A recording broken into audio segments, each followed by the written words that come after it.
that was there. And Kenyans have even asked to just see what that contract says, and it does not exist. I've just looked at the corruption index and rating that you've given, SGR 4.49, which is high.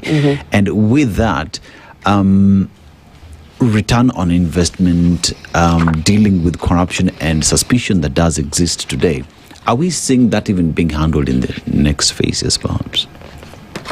See, already, like with the SGR process, and it was something that we have identified in the report, what were the corruption risk of vulnerabilities, at what phases particularly, and what we identified was that the most vulnerable areas were at the beginning, at the initial phases, particularly in regard to project selection and the initiation, and that includes how you identify a project.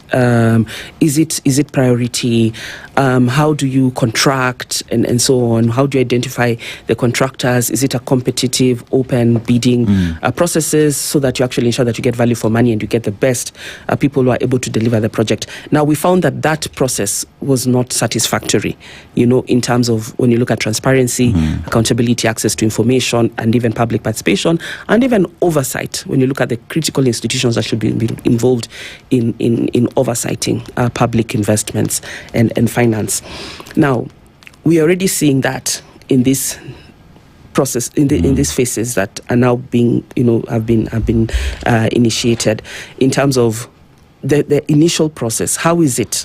Because right now, as at now, if Kenyans don't have proper information in terms of, I think we have, they've told us maybe about the budget, how much it might cost, and that is why we have identified that it's actually going to cost 200 billion more when you look at what was initially proposed as the amount, and those many years ago. It's almost now 8 or probably more than 8 years, and now at this point when they're relooking at now, how do we kick off this the next phases again, which I said again is understandable, but then should it be 200 billion? Now, if we had proper information as civic oversight, civic institutions, as citizens, there wouldn't be so many, like this lack of trust and saying, oh no, already there looks like there's corruption happening. So how you kick off a project, particularly in terms of identification, prioritization, selection, is so critical, because it almost tells you the trend of how things will be. In the continuing phases, in terms of the implementation, the actual construction, and even in terms of the handing over service delivery. Look at even the SGR. There were questions now, and maybe there were actually limited corruption. But the fact that in those initial phases was just a lack of information, and that followed that trend up to the point where now there are questions around, okay, so who's actually in charge of this project? Is it, is it Kenya Railways? Is it the Chinese? Who's actually running it? How is the, how are the, profits, the income generated? How is that being distributed? On what ratios and so on? How much is actually Kenya making from this? So now when these questions are not properly answered, it continues to, you dig that hole of, lack of accountability and lack of trust. So we hold that, especially at the initial phases, Kenyans should be very much involved in terms of knowing what is the roadmap, what is the costing, what is a plan of financing. Is it a public-private partnership plan? Is it a loan that will be incurred?